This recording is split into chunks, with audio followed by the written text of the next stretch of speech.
அடுத்ததாக ஆறுதல் பரிசு வருணேஷ் 6A,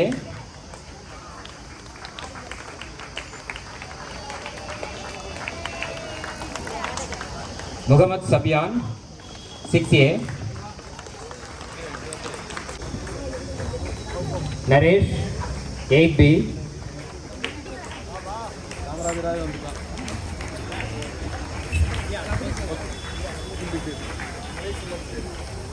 பதினொன்று மற்றும் 12ஆம் வகுப்பிற்கான பேச்சு போட்டி. முதல் பரிசு அகமது பிலால் 11C, இரண்டாம் பரிசு சாய் சஞ்சய் 11D,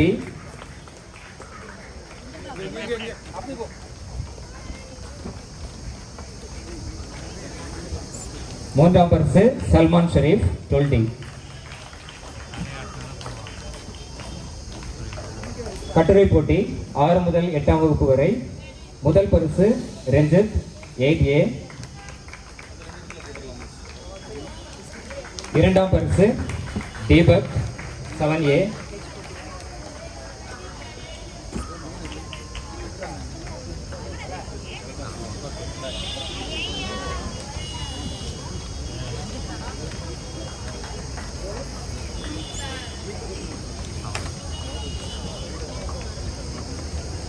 மூன்றாம் பரிசு கேசவர்தன் 8B,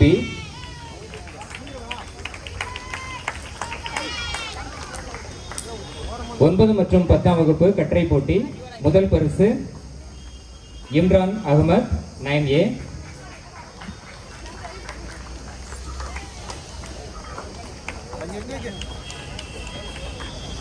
இரண்டாம் பரிசு கீர்த்திராஜ் கிருதேஷ் ராஜ் 10C,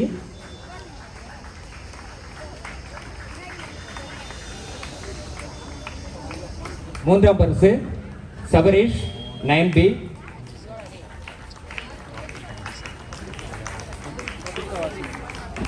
பதினொன்று மற்றும் 12ஆம் வகுப்பு கட்டுரை போட்டி. முதல் பரிசு ஐயப்ப கணேசன் 11D, இரண்டாம் பரிசு பரத் ஆனந்த் 11E, மூன்றாம் பரிசு சல்மான் ஷரீப் 12D. ஓவிய போட்டிக்கான பரிசு 6 முதல் 8ஆம் வகுப்பு வரை. முதல் பரிசு முகமது சுகைப் 8A, இரண்டாம் பரிசு முகமது சையது ஷெரீப் 7A, மூன்றாம் பரிசு ஜெய் வித்யூத் 8A. 9 மற்றும் 10ஆம் வகுப்பு ஓவிய போட்டி. முதல் பரிசு சாய் பிரசாத் 9A, இரண்டாம் பரிசு சுதீப் 9A, மூன்றாம் பரிசு முகமது அபித் 9A.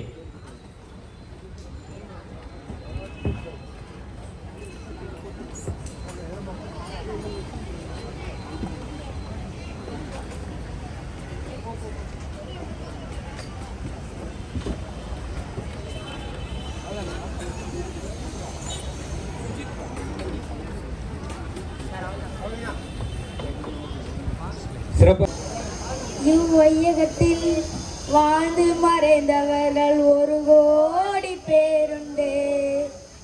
இம்மண்ணுலகில் மறைந்து வாழ்பவர்கள் 100 பேருண்டு. அப்படி வாழ்ந்தவரில் சிறந்தவராய் ஒரு பேருண்டு. அம்மா சிவகாமியின் செல்வனா, நம் தமிழ்நாட்டின் செல்வனா, படிக்காத மேதையில் நம் பெருந்தலைவர் காமராஜரா.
சாலைகளா கல்வி அறிவும் வேலை வாய்ப்பும் உயர்ந்து வந்தது ஏழை எளிய மக்கள் வாழ்வு உயர்ந்து நின்றது ராசா மகராசா காமராஜ வாழ்ந்த காலம் லேசா லேசா ராசா மகராசா காமராஜ வாழ்ந்த காலம் லேசா லேசா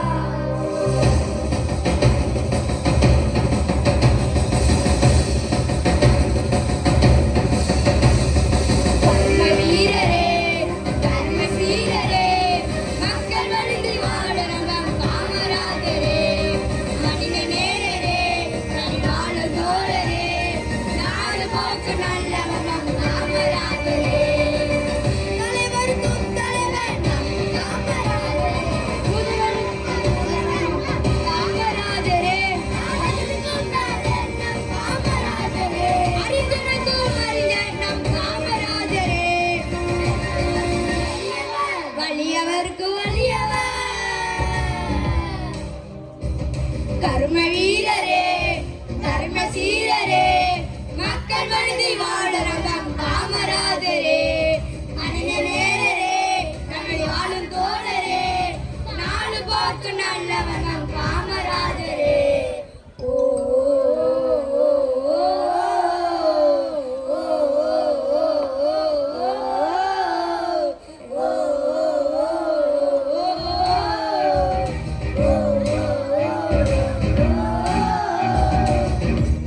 நன்றி வணக்கம்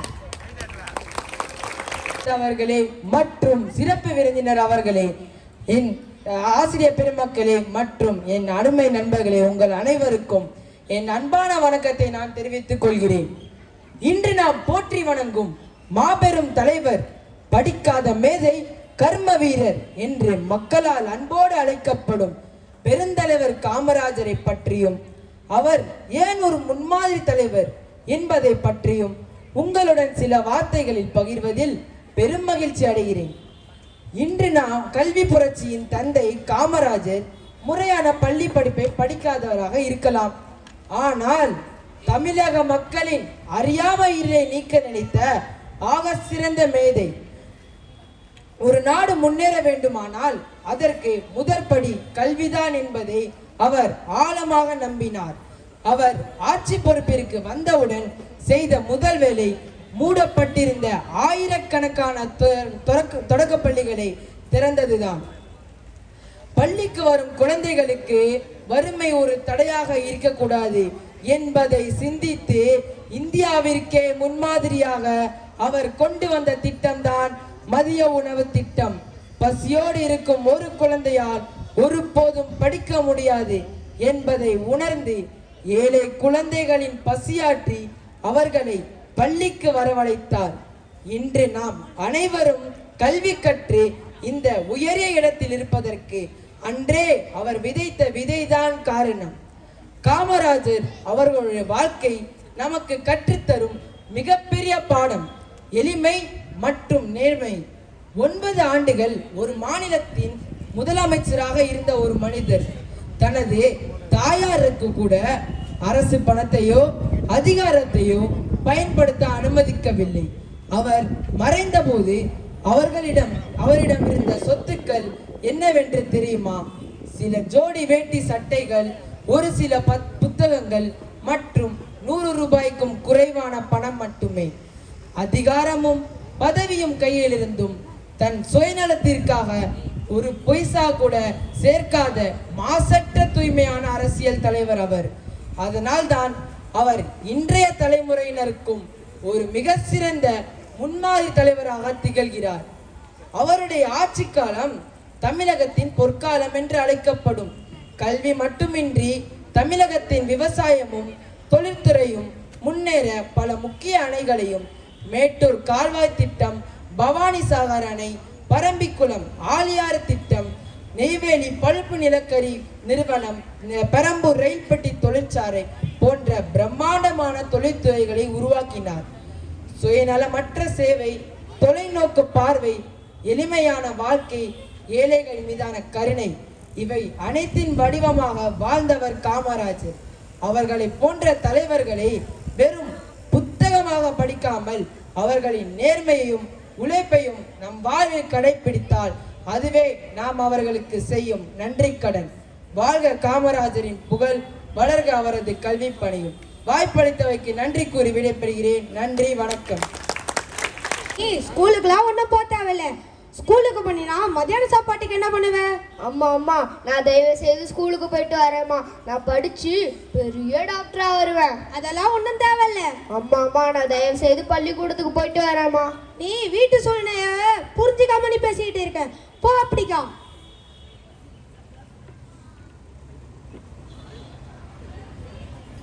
லட்சுமி, லட்சுமி. வேறுதான் லட்சுமி. வீட்டுல ஒண்ணுமே இல்ல. என்ன பொலிமினா வர? அது ஒண்ணும் இல்ல. சரி, வேலை எதுவும் கிடைச்சிட்டா? வேலை எதுவுமே கிடைக்கலம்மா. யார் காசு கேட்டாலும் தர மாட்டாங்கம்மா. அப்போ சாப்பாட்டுக்கு என்ன பண்றது? கொஞ்சம் கூடமா இல்ல வீட்டுல?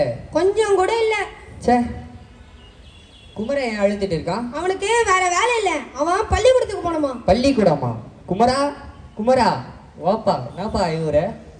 அப்பா அம்மாவாவது பள்ளிக்கூடத்துக்கு போக வேணான்றாங்க. நீங்களாவது அனுமதி கொடுங்கப்பா. பா, நம்ம வீட்டு கஷ்டமே இது எதுக்குப்பா பள்ளிக்கூடலாம்? அப்போ நீ சொல்றதெல்லாம் கேட்க மாட்டேன். பக்கத்து வீடு தாத்தாவோட ஆட்டை மேய்ச்சிட்டு வந்தீங்கன்னா காசு தருவார். அதுல மளிகை ஜாமான் வாங்கி இரவு சாப்பாடு செய்யலாம். வா. ஏய் தம்பி இல்லப்பா, என்னப்பா நீ பள்ளிக்கூடத்துக்கு போகாம இங்க இருந்து ஆடு மேய்ச்சிட்டு இருக்க? ஐயா, நாங்க ரொம்ப வறுமையில இருக்கோம். சாப்பாடுக்கே வழி இல்ல. வேலைக்கு போனா காசு கிடைக்கும்ல. அடச்சா, இத பத்தி யோசிக்காம போயிட்டேனே.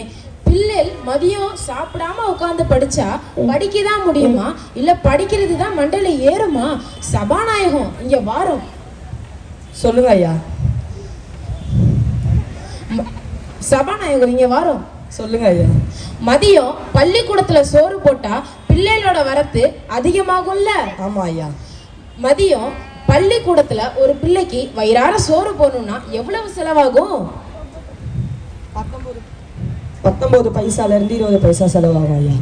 ஒரு வருஷத்துக்கு எத்தனை வேலை நாட்கள்? 210 நாட்கள் ஐயா. ஒரு வருஷம் முழுசும் ஒரு பிள்ளைக்கு வயிறார சோறு போடணும்னா எவ்வளவு செலவாகும்? தோராயமா 40 ரூபாய் செலவாகும் ஐயா. அப்பனா இந்த இலவச மதிய உணவு திட்டத்தை எல்லா அரசு பள்ளிகளிலையும் உடனே அமல்படுத்துங்க. சரிங்க ஐயா.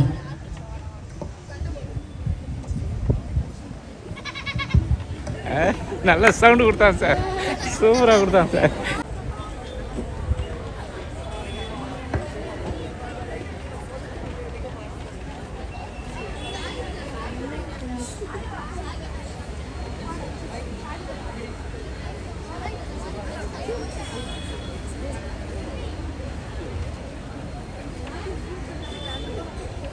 எனது அன்பான குழந்தைகளே, என்னை மருத்துவராக்கியது என் உழைப்பு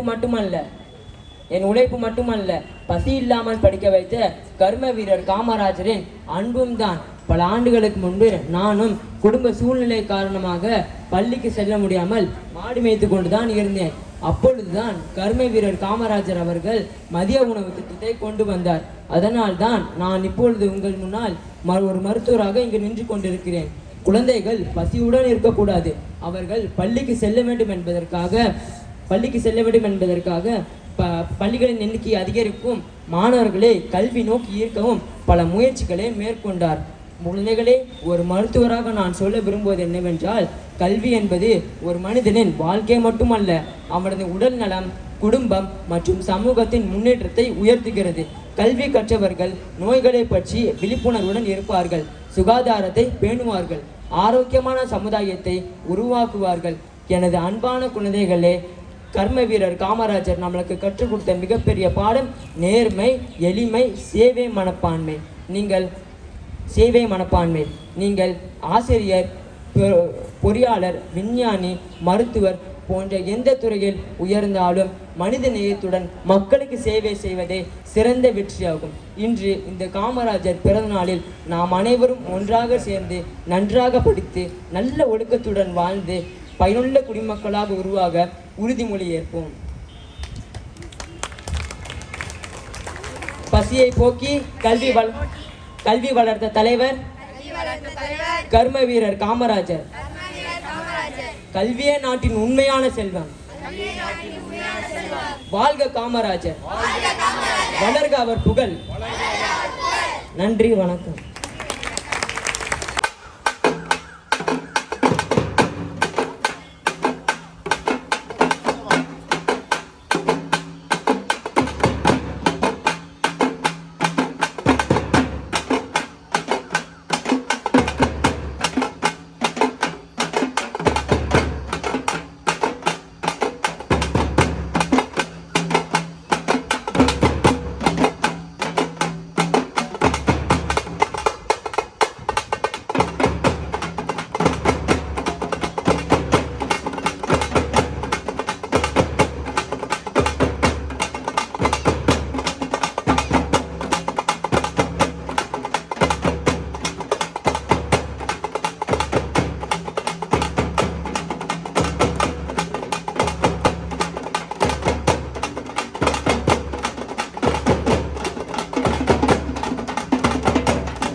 அடுத்ததாக இந்த நிகழ்ச்சியில் சிறப்புரை ஆற்றிய நம் எம்மா போல்ஜார் பள்ளியின் முதல்வர் அவர்களுக்கு எனது நன்றியை தெரிவித்துக் கொள்கிறேன்.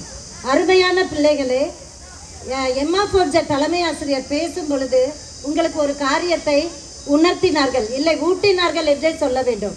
கல்வியின் சிறப்பு, கல்வியின் முக்கியத்துவம், செயல்களின் சிறப்பு, இறை நம்பிக்கை, இது மூன்றையும் இணைத்து உங்களுக்கு ஊட்டினார்கள் என்றே கூற வேண்டும். எனவே நம் பள்ளி ஆசிரியர் பெருமக்களும் அலுவலக பெருமக்களும் இணைந்து இந்த நிகழ்ச்சிகள் அனைத்தும் சிறப்பாக நடந்தேற உதவிய அனைத்து ஆசிரியர் பெருமக்களுக்கும் எனது நன்றியை தெரிவித்துக் கொள்கிறேன். எல்லாவற்றிற்கும் மேலாக கல்வி என்றாலே இனிமை.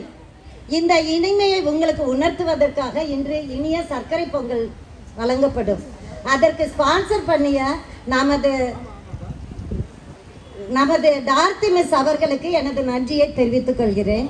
எல்லாவற்றுக்கும் மேலாக அன்பு பிள்ளைகளே, அமைதி காத்து, என்ன ஒரு கடும் வெயில் என்றாலும் அமைதி காத்து இம்மட்டு நிகழ்ச்சியை கண்டுகளித்த உங்கள் அனைவருக்கும் எனது நன்றியை கூறி விடைபெறுகிறேன். நன்றி, வணக்கம்.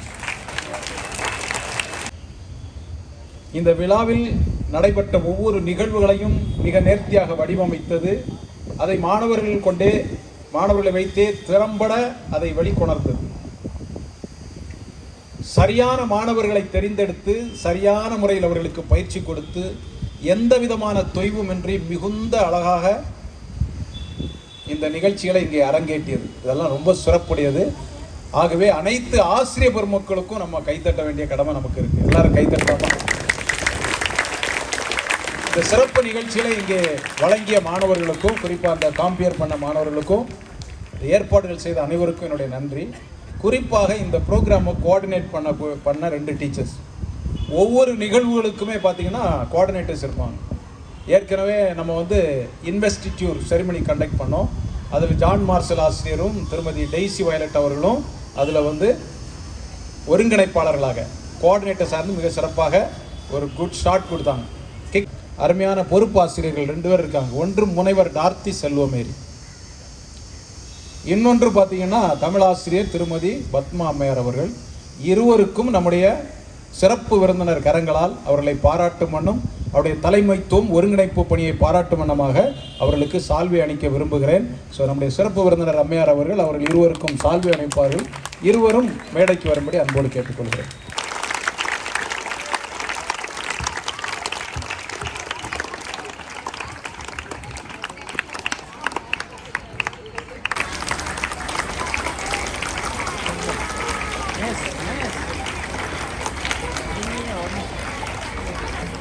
அது போட்டுங்க.